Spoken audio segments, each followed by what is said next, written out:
Damas y caballeros, gracias por estar del otro lado, por acompañarnos una semana más en esta propuesta periodística. Esta noche con una entrevista muy especial. Lo tuvimos hace algunos meses cuando era precandidato a la presidencia de la República. Ahora viene como candidato a la presidencia de la República por la coalición republicana a días de la segunda vuelta o balotaje del 24 de noviembre. Esta noche seré curioso con Álvaro Delgado.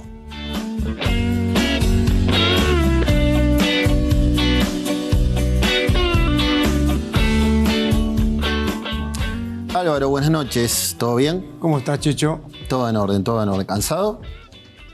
No, ¿sabes que no? ¿No? Estoy con esa adrenalina de no haber parado, ¿no? La interna, enseguida la nacional, y la noche mismo en la nacional ya estar en la Plaza Varela con todos los socios de la coalición, y ahí al otro día ya armamos el comando de la coalición y los grupos técnicos y ya programamos una gira que fue la semana pasada. Los 5 partidos de la coalición, los referentes, los candidatos a presidente juntos, estuvimos recorriendo 19 conferencias de prensa en todo el país con actos, terminaron siendo actos. Bueno, pues por eso mismo lo decía, ¿no? Supongo que se apelará al mate, al café, a lo que te van convidando. Muchos políticos me dicen que es difícil no engordar en campaña, porque si te van convidando acá y allá es difícil. Si decís que no, estás despreciando. Yo el WhatsApp tomo mucho mate, ¿está? Ajá. Y lo comparto, aparte lo comparto en la camioneta, pero es difícil adelgazar en campaña. Claro. Más allá de los nervios que hoy diría, tendrías que adelgazar porque en realidad comes a deshoras.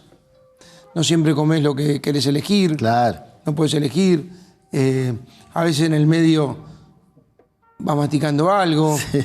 En toda esta gira, 4 departamentos por día, actos y conferencias de prensa. ¿Qué terminabas haciendo? Comprando en una estación de servicio unos sándwiches y no almorzando. Sí. Y bueno, la última vez almorcé en Rivera, llegué 12:30 de la noche. No está bueno, ¿viste? Claro. Bueno, Álvaro, empecemos analizando este gobierno que termina, por qué fuiste parte fundamental al ser, bueno, secretario de Presidencia, la mano derecha de Luis Lacalle Pou. ¿Cuáles entendés han sido los grandes logros de este gobierno? Arranco por los centros. ¿Cuáles fueron los grandes logros de este gobierno? No los centros, los pases. Centros si fuera a meter el gol. Yo voy a decir la verdad, no sé si iba a meter el gol. Está bien. Bueno, pero está bien. Pero después te voy a preguntar por los debes, por eso digo.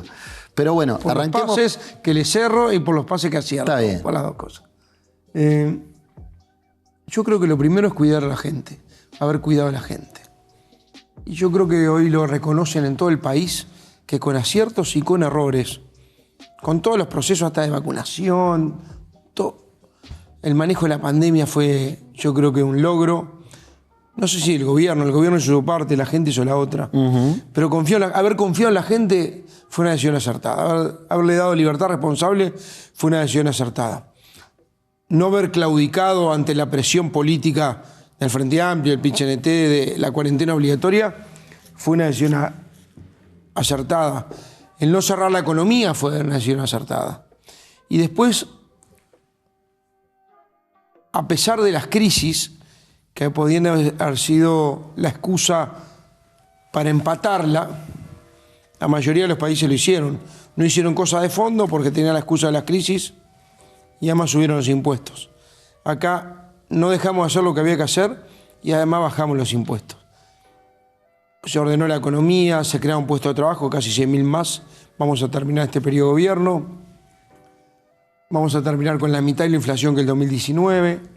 Con récord de personas trabajando, con el salario real mayor en 49 años, con menos informalismo, con récord de inversión, la nota económica más alta en la historia del Uruguay y el récord país más bajo en la historia del Uruguay. ¿Qué te permitió eso? Ordenar la economía. ¿Para qué? Para generar condiciones de las otras cosas que son desarrollo.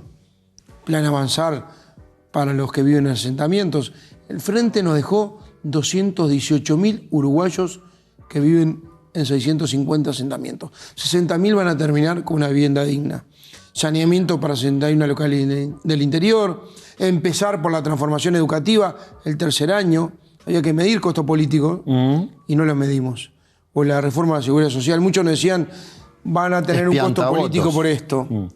Y en realidad el costo político era no haber hecho lo que había que hacer, lo que dijimos que íbamos a hacer. Así que yo creo que es un gobierno que termina con todos los indicadores rumbo al desarrollo, todos los indicadores subiendo. Yo creo que hay más bienestar, que es un mejor país que el 2019, que hay más laburo, que hay más salario, que no todo está bien, porque nunca hay que caer en la soberbia de decir que uno hizo todo bien, pero todo está mucho mejor. Así que un primer piso muy sólido para un segundo piso de transformación. Eso era un centro. Está bien. Haciendo una analogía futbolera, en este país futbolero, coincidís si te digo que tuvieron un gran primer tiempo, con el manejo de la pandemia incluido, pero de repente un no tan buen segundo tiempo. Aludo con esto, para ser más claro, a partir de 2022 se empiezan a conocer el caso Astesiano, el caso Marcet, la Comisión Técnico Mixta de Salto Grande. Espera. Separemos la paja del trigo. Estamos hablando de cosas grandes y yo estoy hablando de cosas minúsculas. Minúsculas. Yo estoy hablando del salario, estoy hablando del empleo, estoy hablando de la inflación, de la mitad de la inflación, estoy hablando del salario real mayor en 49 años, estoy hablando de récord de personas trabajando. Eso es cosa importante. Las otras cosas que mencionaste son ni siquiera funcionarios de primer nivel, que en todas situaciones pasan, que bueno, que en esta además laudó, o en algunos casos decidió el presidente y los corrió, o en otro caso laudó la justicia. ¿Pensás que el gobierno los resolvió bien? Espera, porque eso no tiene nada que ver. Te digo, en todas las cosas pasan, porque en 15 años de gobierno Frente Amplio pasaron, pero no pasaron de cuarto nivel o de tercero o de segundo, pasaron con vicepresidente de la República, con ministros de Economía, con presidentes de Banco República. O sea, viste que yo no cobro cuentas para atrás, pero esta es la realidad. Bien. Por eso lo del primer tiempo y lo del segundo es todo relativo. Tuvimos el primer tiempo que pudimos y creo que sacamos... en la altura ganamos por 1-0. En la altura, en La Paz, ganamos por 1-0. Donde ya empatar era buen resultado. Donde era empatar un buen resultado. Y el segundo tiempo fue un segundo tiempo obviamente condicionado porque estabas en la altura, que venías bien, pero que ya la pandemia había pasado, que habían que empezar a hacer una cantidad de cosas y que te daba poco tiempo. Por eso a veces le estamos pidiendo a la gente una otra oportunidad para empezar a hacer cosas o para terminar cosas que se empezaron tarde. Igual los partidos no se miden por tiempo, se miden por resultado. Está bien. Al final del partido. Es verdad. Y además eso lo juzgará la gente el 24 de noviembre. Ahora... ya lo jugó, ¿no? Sí, en gran medida. El 17 de octubre a la coalición le dio el 48% del proyecto político más votado del Uruguay. Y vamos a hablar de eso más adelante. Pero me pasa algo curioso con esos casos que te nombré, Astesiano, Marcet, etcétera, porque hubo otros. Si hablo con dirigentes importantes de la oposición, me dicen, hubo corrupción. En este gobierno hubo corrupción. Y de hecho el eslogan, peleador del frente, que gobierne la honestidad. Si hablo con dirigentes del oficialismo, me dicen, no, corrupción no. En todo caso, alguna irregularidad o alguna mala conducta y después juzgó la justicia. Ilegalidad, que la justicia... Lo que pasa es que el tema no es que haya problemas, el tema es cómo lo resolvés los problemas. Y acá lo resolvimos con decisión del presidente cuando había irregularidades, pero no había delitos. Y si había delitos, de situaciones menores, no de primer nivel, ni cargo de confianza, ni ministros, ni vicepresidente, lo resolvió la justicia. Así que lo del gobierno de la honestidad a mí me da un poco de gracia, me da un poco de sorpresa. Frente Amplio tuvo 4 eslóganes. El primero es el gobierno fracasó. Y cuando le empezamos a mostrar que hay 100.000 puestos de trabajo más, 70.000 uruguayos que terminan con vivienda digna, que récord de personas trabajando, la mitad de la inflación, salario real mayor en 49 años, menos informalismo, bajaron a esos pasacalles duraron un poquito. No los tiró el viento, los tiró la realidad. Después el segundo que pusieron es el Frente Amplio. Y cuando empezamos a ver que le dijeron que no a la libertad responsable, dijeron que no cuando triplicamos los CTI, que no a las vacunas, que no a la vacunación, que no a lo que hicimos en agua potable, que no a la LUC, que no al al generar un mecanismo de alquiler sin garantía, que no a un refuerzo de respaldo jurídico a la policía, que no a la libertad financiera, que no a la libertad de huelga. del nuevo lista a trabajar, bueno, el frente no es amplio, resultó siendo angosto. Después dijeron que gobierne la honestidad. Y ahí me quiero parar un minuto porque es como si tú todos los días me decís, mirá que yo soy alto, mirá que soy alto. Si todo el día me decís que soy alto, porque te faltan algunos centímetros. ¿Está? Como si tuviera un complejo. Decís. Porque un trauma. Lo que pasa, la honestidad no es un diferencial. Es una condición necesaria para uno que quiere ser presidente, para vos que sos periodista, para cualquiera que nos está mirando.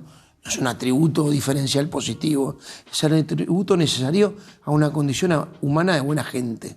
Está bien. Entonces, ahora, si la honestidad estamos hablando en términos de económica, corrupción, si está hablando en términos intelectual, ahí es que el Frente Amplio cambió un chip, porque en realidad intelectualmente honestos no han sido. Porque dijeron que iba a haber desalojo expreso y no hubo, que nos íbamos a morir todos si no había cuarentena obligatoria, que las vacunas no servían, que no llegaban, que iba a haber gatillo fácil de la policía con la LUC, que nos íbamos a quedar sin agua apta para consumo humano, que iba a haber malformación de fetos si nos bañábamos con el agua que salía de las canillas.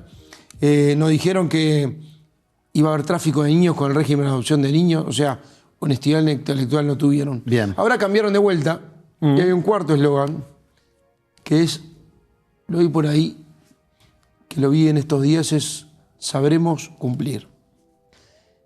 Y en realidad el sabremos cumplir es una expectativa. Vos decís, le decís a la gente vamos a saber cumplir. Es relativo, ¿no? Porque también. tuviste 15 años y de mayoría propia y bonanza económica, y en realidad en vez de priorizar las obras para quedarnos sin agua, priorizaste la regasificadora, la situación de ANCAP que tuvimos, nos costó más de $1.000 millones, los escándalos que quieras, de aventuras empresariales que nos costó guita en tarifas públicas. Entonces, el sabremos cumplir, la verdad, por lo menos ese grado de cumplimiento prefiero que no aparezcan. Bien. Nosotros, yo le cambiaría, por lo menos para nosotros, lo que aplica para mí, le saco una letra y le digo sabemos cumplir. Está bien. Porque cumplimos. Te pregunté por los logros más temprano y ¿con qué no pudieron? ¿Qué quedó en el tintero? Mujica, cuando terminó su gobierno, reconoció, hay que reconocerle también honestidad intelectual en eso, dijo, con la educación no pude. Él había dicho educación, educación, educación, terminó y dijo, los sindicatos no me dejaron, con la educación no pude. Si te pido ese ejercicio a ti, ¿qué me decís? Es curioso, ¿Con Checho. qué no se, este gobierno no pudo? Es ¿O quedó en curioso, el debe? ¿sabe por qué? Porque el Frente Amplio ahora está planteando derogar la LUC. Por eso es tan importante ganar la presidencia. Nadie tiene mayoría, es clave ganar la presidencia. Para buscar los acuerdos, yo quiero ser presidente de los acuerdos, pero también para evitar. Por ejemplo, que derogue la LUC. Porque entre otras cosas, el Frente Amplio quieren, contra eso que tú decís que le pasó a Mujica, y es cierto, Mujica lo dijo, incluso dijo palabras más fuertes todavía, ellos quieren que los sindicatos de la educación vuelvan a gobernar la educación. Y yo no quiero, porque tengo la misma sensación que Mujica, que nos trancaron todas las reformas educativas. Es más, la transformación educativa se hizo sacando a los sindicatos de la gobernanza de la educación. ¿Qué nos quedó? Bueno, muchas de las cosas profundizarlas, ¿no? Porque se empezaron tarde. Se empezaron tarde porque tuvimos Por la pandemia. y la sequía de verano y invierno también. En el 23. Tuvimos 5 crisis. Entonces empezaron tarde. Y hay muchos temas en los cuales nosotros tenemos que empezarlos ahora o continuarlos. A mí me gustaba el plan avanzar, empezarlo mucho antes. Costó implementar la coordinación entre tantos ministerios juntos. Y en muchos proyectos, la experiencia de gobernar me permite a mí saber el primer día, tin, qué timbres que hay que tocar y qué tuercas que hay que ajustar para empezar jugando, no hacer pretemporada, empezar jugando. Y yo creo que además el gobierno le faltó, que lo está haciendo quizá en el último año un poco mejor, comunicación de todo lo que hizo. Por ejemplo, estamos viendo la comunicación vinculada al plan de infraestructura, que es histórico, casi $6.000 millones entre carreteras, puentes, puertos, aeropuertos, y yo creo que es un deber en comunicar más las cosas que se hacen. Sabés que te escuché en entrevista en Telemundo y ante pregunta de Malena Castaldi, similar sobre cuáles habían sido los debes de este gobierno, tú decías, no supimos comunicar nuestros éxitos, que es de algún modo lo que estás diciendo ahora. Y a mí me sonó como ese que le preguntan cuál es tu principal defecto y dice ser muy perfeccionista. O, no sé, debería preocuparme menos por el hambre en el mundo. No. ¿Entendés a lo que voy? Eso es casi narcisista. No, está bien. Y yo no practico el narcisismo, mucho menos en política. Eso es realismo. Mirá que le escuché al Frente en 2019 lo mismo. Realismo, decir, no supimos comunicar. Pero lo que pasa que, a diferencia del Frente, del 2019, que todos los indicadores iban en tendencia para abajo, estos van todos en tendencia para arriba. Y se hicieron tantas cosas a pesar de las crisis, que en realidad yo me enojaba conmigo mismo. Es decir, ¿por qué no comunicamos mejor? ¿Por qué no estamos diciéndole a la gente lo que está pasando? ¿Por qué el de Artigas, el de Salto y el de Noblía en Cerro Largo, aunque jamás lo use, vea que hay un hospital en el Cerro que hace 50 años lo están pidiendo y hoy es realidad? O aquel que vive en Colonia, vea que hay un puente Charcá-Cebollatí que permitió salvar 4 vidas que hace 50 años lo están reclamando.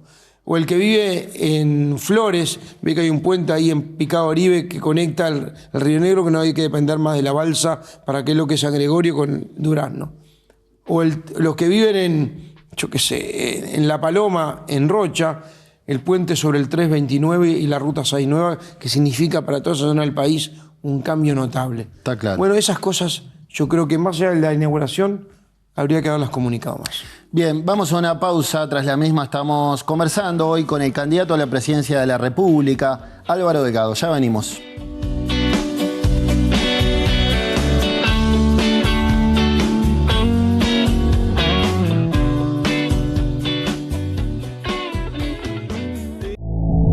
Oportunidad, del latín op, hacia, y portus, puerto. Hacia el puerto van las oportunidades y desde ahí llegan a todos. Oportunidades de 20 pies, de 40, con productos que empresas van a repartir, comercios a vender y más de 3 millones de personas a disfrutar.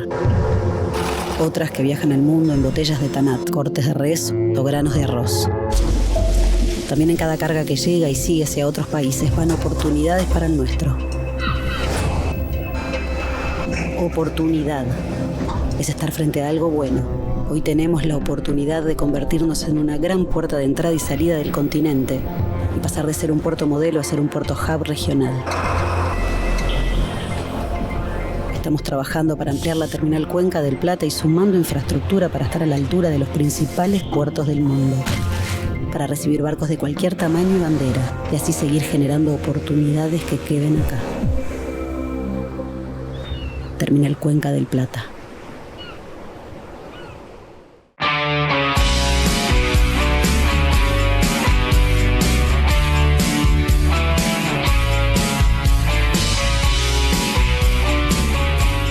Estamos en la noche de Seré Curioso, hoy una entrevista muy especial, estamos conversando con el candidato a la presidencia de la República, a días nomás de la segunda vuelta, en este caso el candidato por la coalición republicana, Álvaro Delgado. Antes quiero decirles que quienes tenemos una pyme soñamos con verla crecer y para eso contamos con el Banco República. Cuenta sin costo, crédito express en menos de 48 horas con el 13,5% de interés en pesos. Resolvés todo a través de eBrow y siempre tenés una sucursal cerca. Banco República, nuestro banco país. Ahí tenés un ejemplo de los logros, ¿ves? Ya querías ejemplo, tenés uno. Está bien. Teníamos que haberlo hecho hace un año. Me meto de lleno en la campaña como candidato. ¿Qué mensajes crees que les dio a los políticos, al sistema político, la ciudadanía el 27 de octubre? Porque hubo varios. Uno es que nadie tiene mayorías parlamentarias y sí o sí va a ser necesario encontrar acuerdos de cara a los próximos 5 años. Pero hubo otros, hubo algunos que tenían expectativas mucho mayores al respaldo que después tuvieron en las urnas. Aparecieron nuevos actores en escenas con los que tendrán que lidiar en el Parlamento. ¿Qué foto sacaste del 27 de octubre?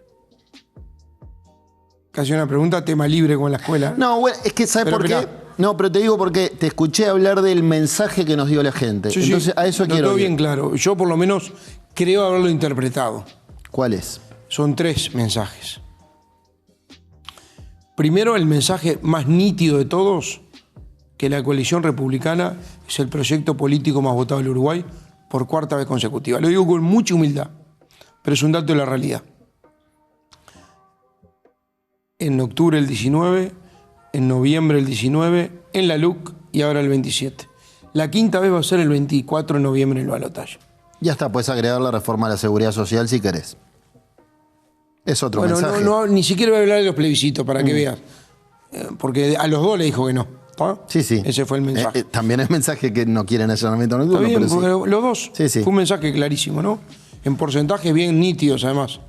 Casi parecidos. Segundo mensaje, júntense no solo para ganar, sino para gobernar a la coalición. Y yo quiero darle la tranquilidad a la gente que recibí ese mensaje, que somos la mayoría del Uruguay, y con mucha humildad vamos a gobernar con esa responsabilidad que la gente nos dio. Por algo nos votó, siendo la mayoría del Uruguay, y para gobernar junto a la coalición de gobierno. El tercero, nadie tiene mayoría en el Parlamento. Con lo cual es mucho más importante ahora quién gana el balotaje. ¿Por qué? Porque el presidente de la República, y yo creo que la mayoría de la gente, al darnos la mayoría en la elección o la responsabilidad mayoritaria en la elección, con el mayor porcentaje, con el 48% contra 43 y pico del Frente Amplio, el mensaje es: quiero que continúen con este rumbo. No solo júntense para gobernar, para ganar y para gobernar, sino continúen con este rumbo. Con mejoras, con ajustes, pero continúen con este rumbo que empezó este gobierno de Luis Lacalle Pou. Ahora, como nadie tiene mayoría parlamentaria, es mucho más importante el presidente de la República y el Poder Ejecutivo. Por eso estamos haciendo todo el énfasis en, ya que hiciste el esfuerzo que no quede en la mitad del camino. Ya cumpliste con tu partido, ahora cumplí con el Uruguay. Bien. Y que nos dé la confianza. Te voy a decir en tres cosas porque es importante. La primera, de la Presidencia de la República, podés articular los acuerdos. Yo quiero ser el presidente no de mayoría, sino de acuerdos. Es el mensaje que nos dé la gente: pónganse de acuerdo, y en vez de ser una tranca, es una oportunidad para un Uruguay mejor, más maduro, pensando con luces largas. Lo segundo, que tiene que ver con la posibilidad de hacer, no solo de acordar, sino de hacer. Porque muchas de las leyes, las más importantes, necesitan iniciativa privativa del Poder Ejecutivo. Solo el Poder Ejecutivo las puede mandar. El Parlamento no las puede votar si no la manda el Poder Ejecutivo. Sí. La más emblemática es el presupuesto nacional. Sí. O sea, si tenemos la Presidencia de la República, si la gente nos confiere esa responsabilidad, nosotros vamos a ir a acordar un presupuesto con el Frente Amplio, y si el Frente Amplio no cambió el chip de la oposición de decir a todo que no, y cambió el chip de la cooperación en vez de la confrontación, que era lo que tenía, bueno, nosotros seguimos con el presupuesto que está ajustado por IPC. Por eso yo creo que va a haber voluntad de acordar. Me quedo en ese término. Y el tercero, sí, que si mañana por alguna circunstancia logran una mayoría especial, puntualmente de un voto por alguna cosa, con algún partido nuevo, para derogar la LUC, por ejemplo, que le da un régimen de adopciones especial, como le hablábamos, o el no huelguista poder trabajar, o prohibir los piquetes, o las ocupaciones, o el respaldo jurídico a la policía, o la libertad financiera, y lo quieren derogar, o quieren volver a los gremios de educación, al gobierno de educación, bueno, el presidente puede vetar. Sí. Y si puede vetar, no tienen mayoría para levantar el veto. Me quedo ahí, iba a ir para otro lado, pero me quedo en eso. Es privativo el presidente de la República ese poder de veto. Lo utilizó Vázquez, lo utilizó Lacalle Pou. ¿Qué vetarías? ¿Qué vetarías vos? Si mañana quieren derogar la LUC, no tengo duda. Si mañana quieren derogar la LUC, voy como presidente de la República, a vetarlo. Porque me parece que toda la manija que dieron en contra del apocalipsis que iba a generar la LUC se dio lo contrario. Récord de adopciones, más alquileres, más barato, la policía con más respaldo jurídico y actuó y bajaron los delitos, falta pero bajaron. El no huelguista tiene más tranquilidad y puede trabajar. Se previeron los piquetes que impedían la libre circulación. Los gremios de la educación no gobiernan la educación, o sea, la transformación educativa empezó por ahí.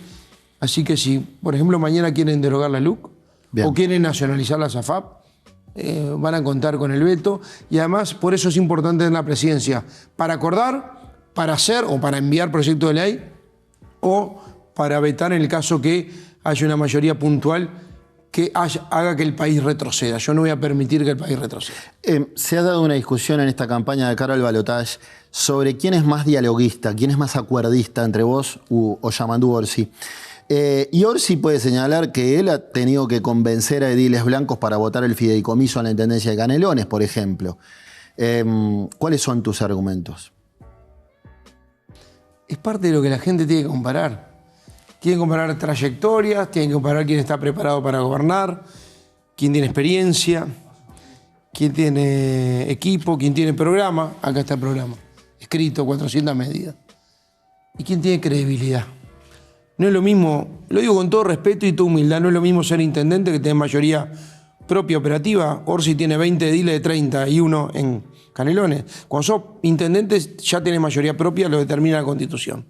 Ya no tenés la necesidad de ir a acordar con nada. Puntualmente en un fideicomiso una sola vez, una situación compleja. Además las obras todavía están por verse en muchos casos. Bien. A mí me tocó, desde que tuve una trayectoria que se va construyendo a lo largo de varios momentos en la vida, desde que estaba en el Ministerio de Trabajo, generando 20 mesas tripartitas con empresarios, con trabajadores, con gran parte de la dirigencia actual del PIT-CNT, tengo una relación de respeto y de confianza. Quizá no coincida. De hecho, sos una presencia habitual los 1 de mayo. Voy a los 1 de mayo, ejemplo, ¿no? Pero voy al Día de la Industria y voy al Congreso de la Federación Rural, voy a los eventos tecnológicos, voy a los eventos educativos, voy a las inauguraciones de los centros pymes en todo el país, porque me parece que esa forma, todo el mundo sabe en el sistema político y en Uruguay que yo soy una persona de diálogo, de encuentros.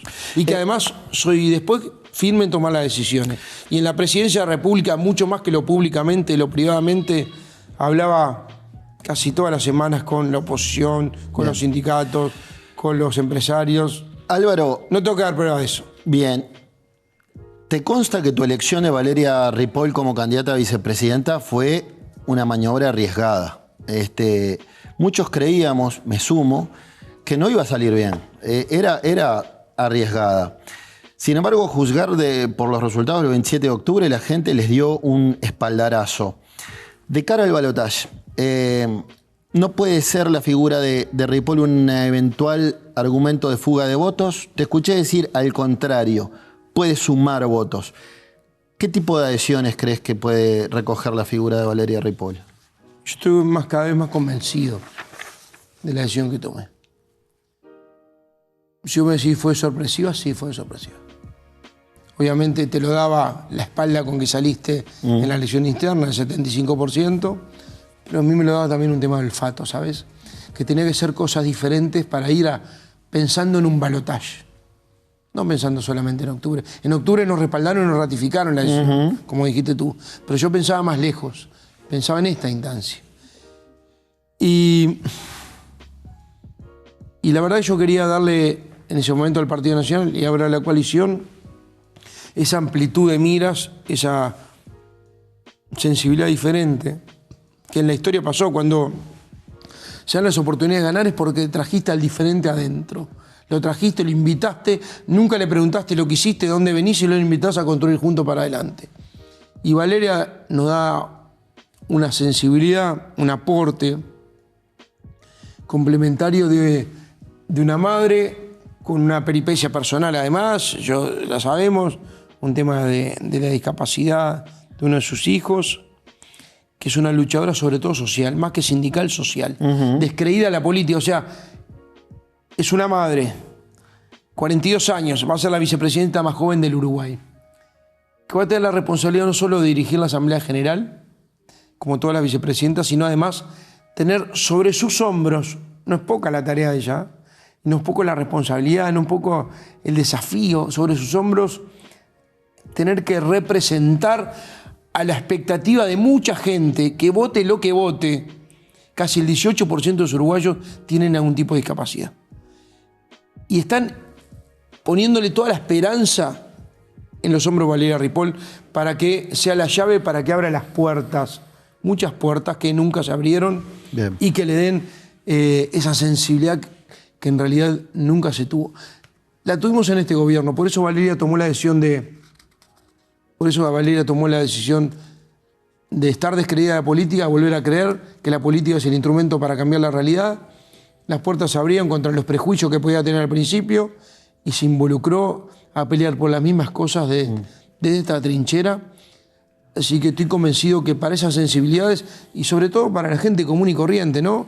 Paga un alquiler, tiene deudas, es madre de 3 hijos, no tiene trayectoria política, pero tiene muchas ganas y tiene mucha sensibilidad. Marcelo Abdala, presidente del PIT-CNT, también algún líder de la oposición, han hablado de insistir con la eliminación de las AFAP. ¿Te preocupa esto? ¿Crees que sería no respetar la voluntad popular del plebiscito respecto a la seguridad social? Primero respeto todas las opiniones, pero más que las opiniones respeto la opinión del soberano, que es la gente votando. Y acá hubo un plebiscito, juntaron las firmas, fue legítimo, juntaron las firmas, muchos pensaban que no las juntaban, yo mismo tenía mis dudas sobre si les iban a juntar, porque implicaban derogar las AFAP, y la juntaron y hubo un plebiscito. Obviamente no lo compartía, era peligroso, era irresponsable, generaba un colapso económico en Uruguay, pero además perforaba la seguridad jurídica. Y obviamente que sigan hablando de este tema le hace mucho mal al Uruguay, porque no solo no respetar la voluntad popular, 60% dijo se mantiene este régimen, no esta reforma de este gobierno, el régimen del 96 con el ahorro mixto, sino que además yo quiero que me la respeten.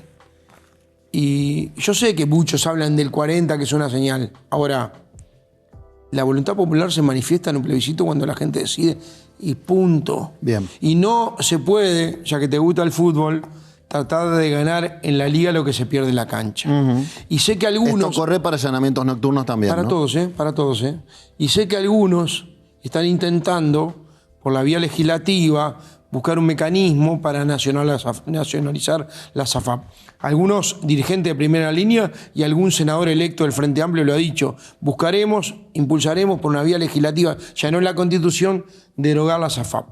En realidad es no entender el mensaje de la gente, no respetarlo y más que nunca esta nacionalización, que es la confiscación del ahorro, de mi ahorro, de tu ahorro y de 1.600.000 uruguayos que tenemos 23.000 millones de dólares para asegurar nuestra jubilación. Y además de perforar la seguridad jurídica, la forma de darle la tranquilidad a la gente es que sea electo presidente. Convengamos que Pacha Sánchez ¿Sabe por qué? ha aclarado que no quiso hablar de nacionalizar las Para no AFAP. querer hablar y repetirlo 4 veces, la verdad que... Es cierto, una de ellas fue en Buscadores, en el programa que me toca conducir a veces, es pero... como en reiteración real. Está bien. ¿Y sabe lo que pasa? Si yo soy presidente, la gente tiene la tranquilidad que aunque busquen por el costado una ley, y si llegan a conseguir una mayoría puntual en algún partido menor, bueno, yo como presidente le voy a vetar. Porque voy a respetar la voluntad popular. Y no, como no tiene la mayoría para levantar el veto, la tranquilidad de la gente que sus ahorros van a estar cuidados. Vamos a una pausa. Estamos charlando con el candidato a la presidencia de la República, Álvaro Delgado. Ya venimos.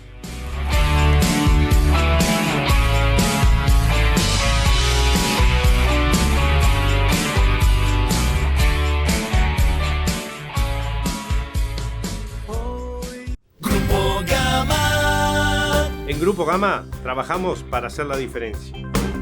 Con responsabilidad, dándole valor a la vida. Y lo hacemos en familia, para las familias y las empresas del Uruguay.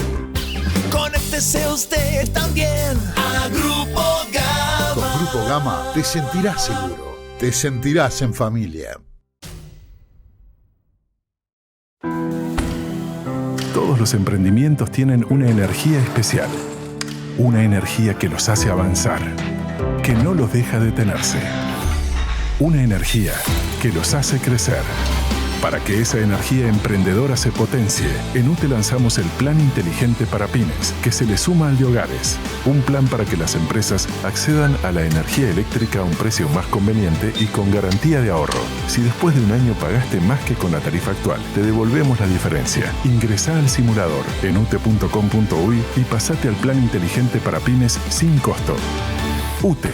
Transformando con energía nuestro país. La virtud más grande de un maestro es estar siempre dispuesto a aprender. Se formó como profesor de historia y más tarde aprendió con los mejores una visión de sociedad solidaria. Aprendió también gobernando. En Canelones Atrajo empresas modernas y empleos modernos. Hoy está preparado para liderar Uruguay hacia un futuro mejor. No solo porque tiene experiencia y honestidad, sino porque es un hombre que aprendió mucho. Yamandú Orsi, sabremos cumplir.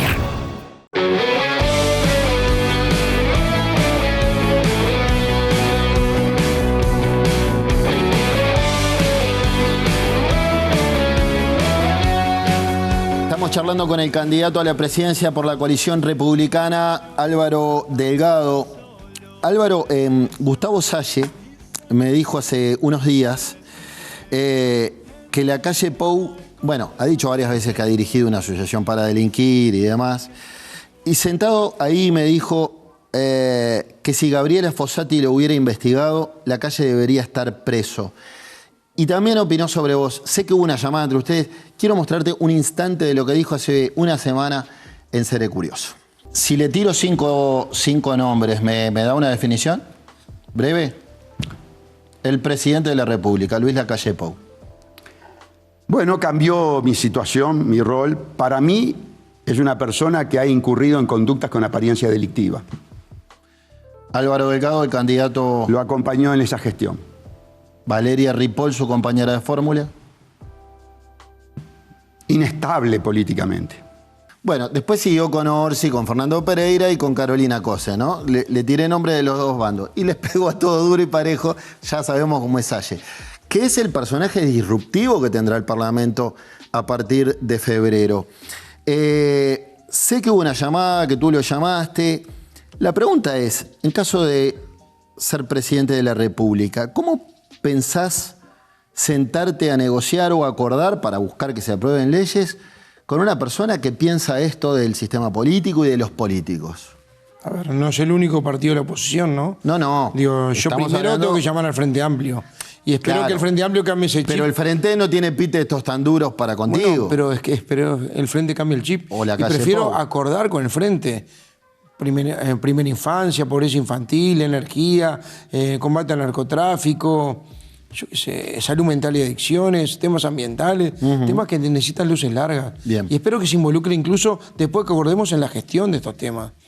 Y voy a hablar con todos, como lo llamé a Salles, lo llamé antes de la elección, que no sé si te lo dijo, para desearle suerte, como llamé a todos los candidatos que competían, a todos les decía lo mismo, hasta Yamandú le dije, Yamandú, espero que tengas suerte mañana, espero que yo tenga más suerte que tú, nada más. Está bien. Y después lo felicité por la votación.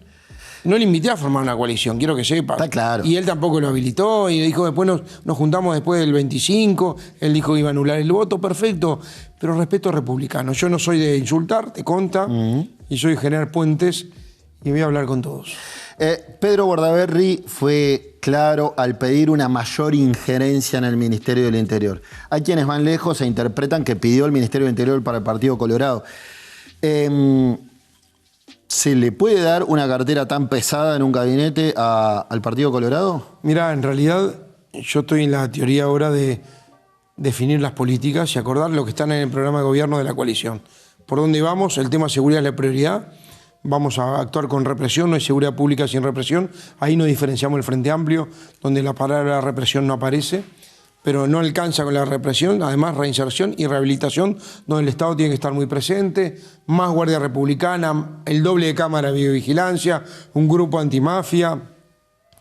Son una cantidad de instrumentos que tenemos para que la policía siga actuando, más mantener la LUC, ¿no? Que fue el que le dio respaldo jurídico a la policía, para que siga bajando los delitos, confiar en la policía.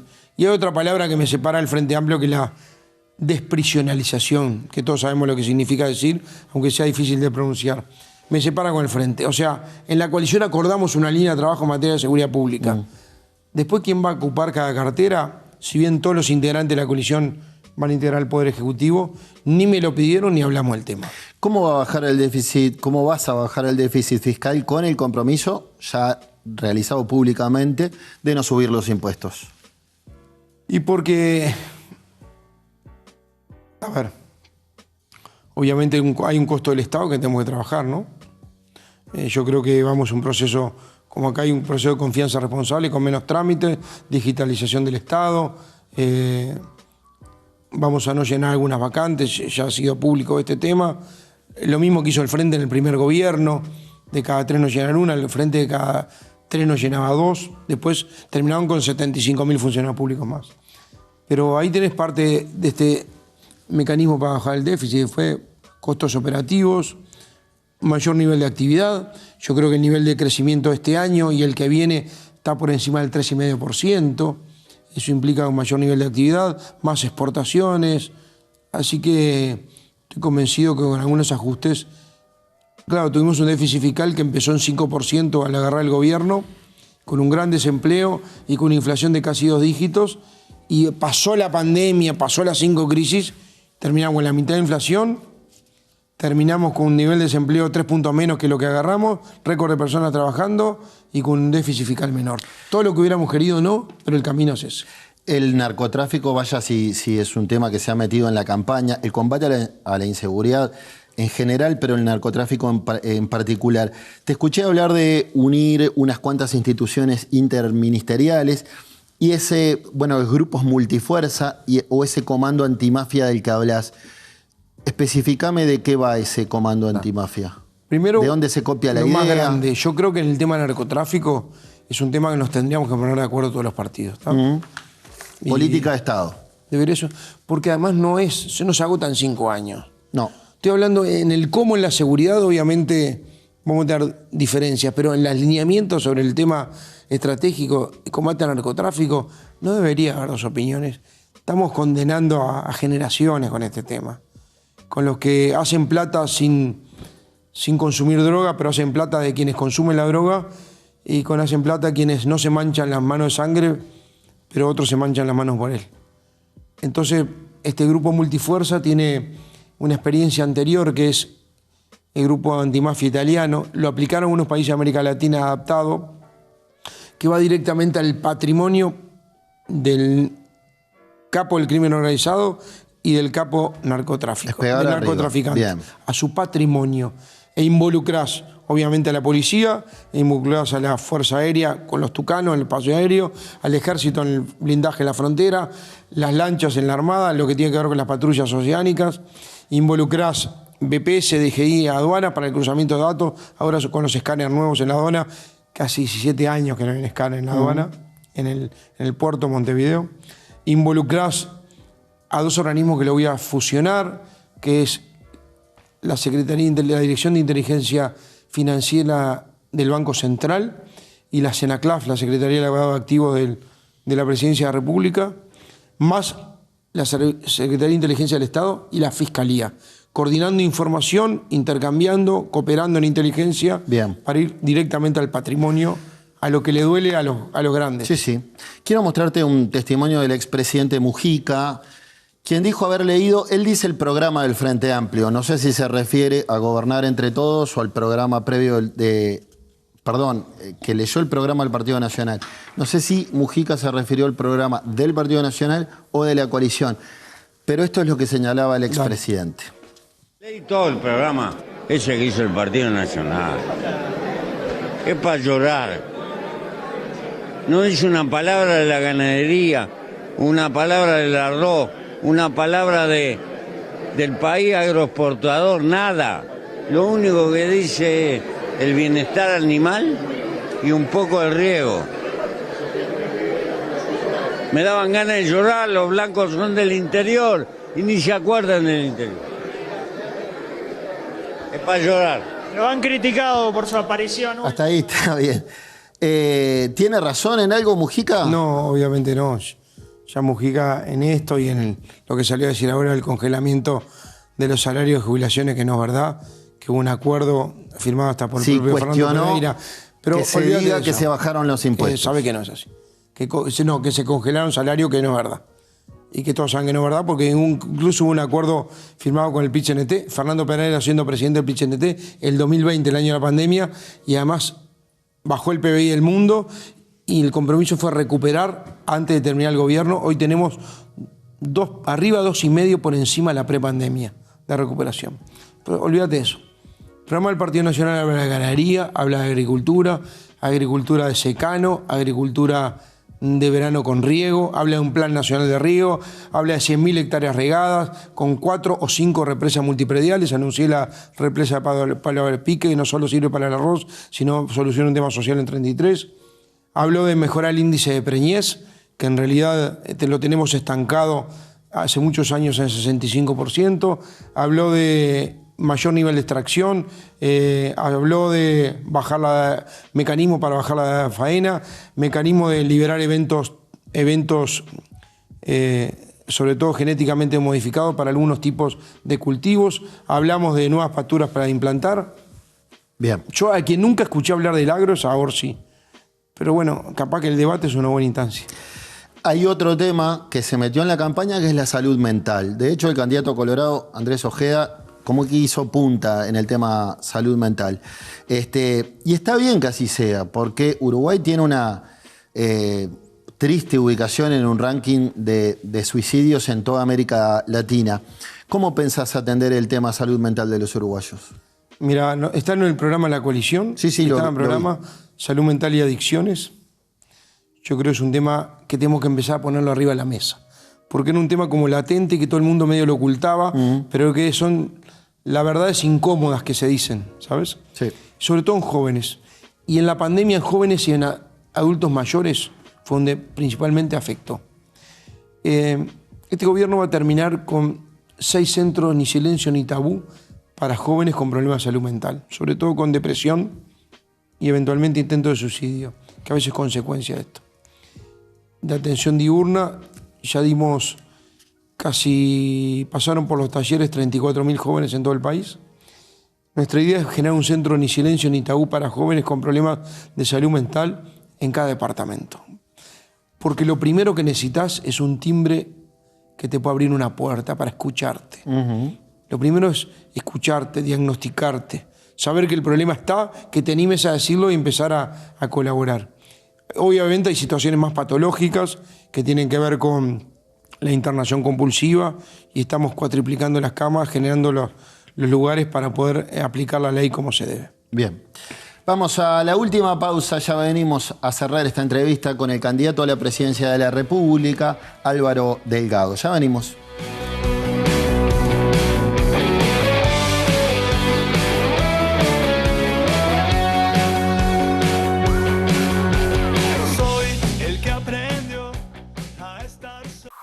Elija bien. Más opciones, mejores decisiones. Somos una empresa que tiene como objetivo brindar a nuestros clientes profesionales y particulares un servicio completo en sus proyectos de obra. Ofrecemos asesoramiento técnico, personal idóneo y materiales de primera calidad. Arte Aluminio, la empresa líder en aberturas en Uruguay.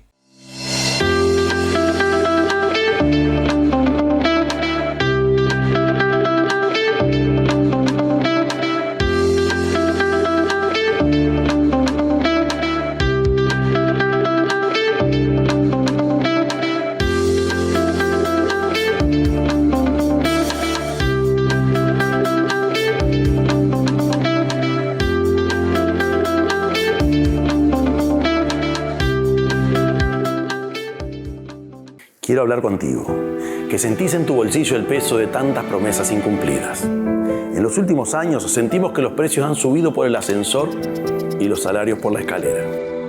Quienes los sufren saben que el país necesita cambios. Para que el dinero alcance de nuevo, para que quien trabaja duro sienta que su esfuerzo vale la pena. Para que soñar deje de ser un lujo al alcance de unos pocos. Hago aquí un compromiso contigo. Uruguay va a volver a crecer. La vida de los uruguayos va a mejorar. Tenemos un plan. Sabremos cumplir. Yamandú, presidente.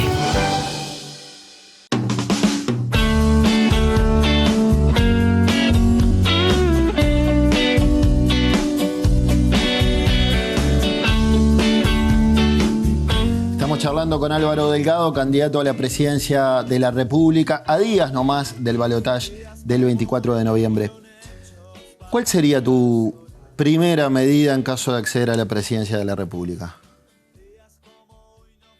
Yo tengo una ventaja comparativa y competitiva. Es un dato de la realidad, no es pizarreo. Que como tuve gobernar es una experiencia intransferible, intransferible, y estar ahí, despacho por medio del presidente de la República, todos los días estar resolviendo temas con los ministros. Yo el 2 de marzo, a las 8 de la mañana, entro a la torre ejecutiva y sé dónde está la llave general. Claro. Eso es intransferible. Mi primera reunión va a ser con los 19 jefes de policías y con el ministro del Interior. Igual que en este gobierno. Sí, sí, dando una señal muy fuerte vinculado al tema de seguridad pública como prioridad. Y la segunda es convocar a la oposición, al principal partido de la oposición, es el Frente Amplio, para ver el resultado de mesas que voy a instalar en la transición, por lo menos 5 o 6 sobre temas multipartidarios en los cuales nos tenemos que poner de acuerdo cómo instrumentarlas con proyecto de ley y empezar a hablar de lo que va a ser el presupuesto nacional. Está bien, pero te he escuchado hablar de esa política de acuerdos, que querés ser un presidente de acuerdos, que vas a ir a buscar el Frente Amplio para sentarte a conversar los temas más importantes para el país. Pero el Frente ha dicho más de una oportunidad que no se los ha consultado, que no se los tuvo en cuenta, desde la LUC para acá en varias cosas. Sin ir más lejos, el propio Mujica, hablábamos hace instantes de él, ha dicho que si en estos 5 años, 4 años y pico, no se los tuvo en cuenta, ¿cómo es creíble que ahora sí? ¿Qué contestas? Mujica es pícaro, ¿no? Muy pícaro. Yo le tengo mucho aprecio personal. Hablamos muchas veces con Mujica. Está bien, pero con el Frente ha habido diálogo. Y el Frente sabe que tuvo siempre el teléfono y tuvimos muchas reuniones, la mayoría privadas y muchas llamadas sobre muchos temas en los momentos difíciles. Lo que a mí me decepcionó no fue que atendiera el teléfono, es que la actitud que tuvieron después es decir a todo que no, siempre. Y en el momento más difícil del Uruguay, que fue la pandemia, me decepcionó que en vez de golpear la torre ejecutiva, la puerta y decir, mira presidente, mira Álvaro, no son nuestro partido, no lo votamos, pero son el gobierno del Uruguay, en este tema, espalda con espalda, está en juego la vida de los uruguayos, cuenten con nosotros. Bien. Y lo tuvimos enfrente, dando manija, caceroleando, pidiendo la cuarentena obligatoria, sabiendo lo que significaba quitarle la libertad a la gente. Y nos pidieron cerrar la economía. Y nosotros confiamos en la gente y la gente responsablemente usó la libertad. Y gracias a eso, hoy somos los países, tuvimos un rebote positivo de la salida de la pandemia y somos de los 10 países que mejor manejó la pandemia. El Frente Amplio, siendo gobierno en los 15 años, no me permitió meter a nadie.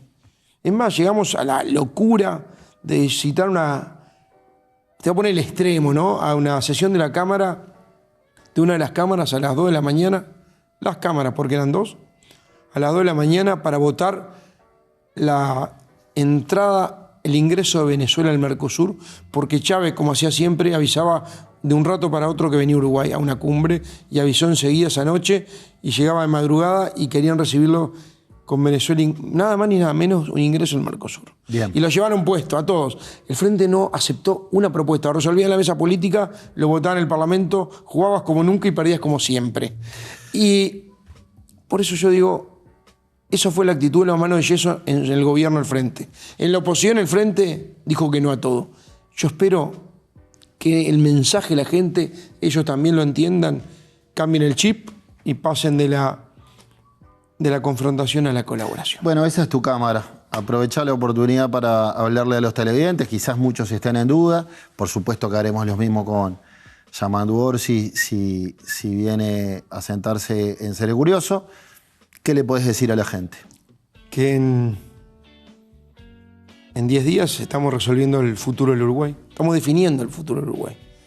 Que ya la gente mandó un mensaje, le dio a la coalición la mayoría, 48%. Júntense no solo para ganar, sino para gobernar. Y que queremos asumir esa responsabilidad. Pero queda incompleta si no tenemos la presidencia de la República, que es donde realmente se pueden construir los acuerdos, porque nadie tiene mayoría. Yo quiero asumir la responsabilidad que me dio la gente en continuar este rumbo, que fue el mensaje que mandó. Continuar este rumbo en gobierno de coalición.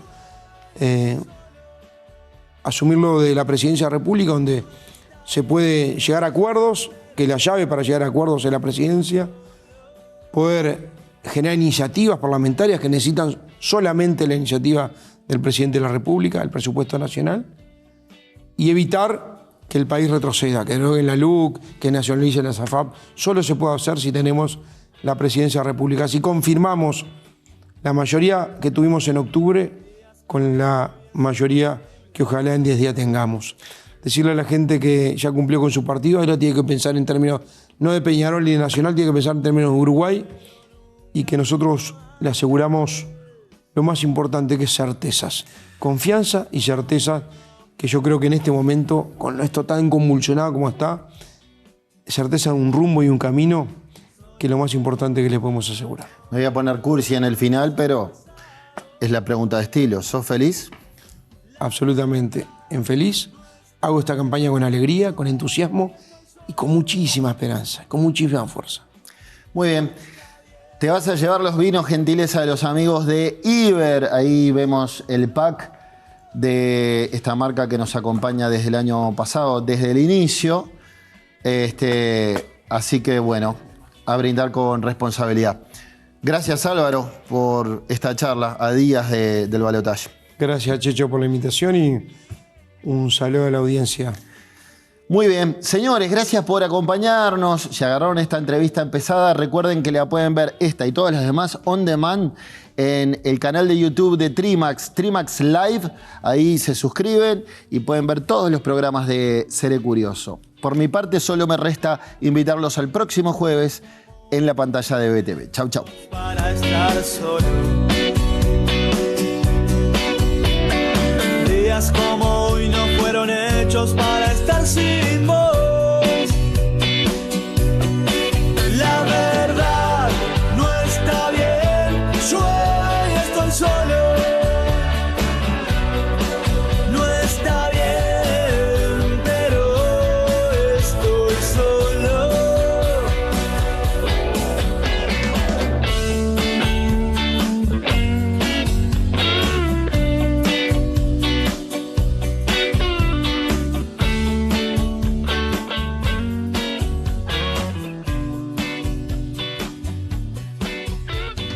Días como hoy es imposible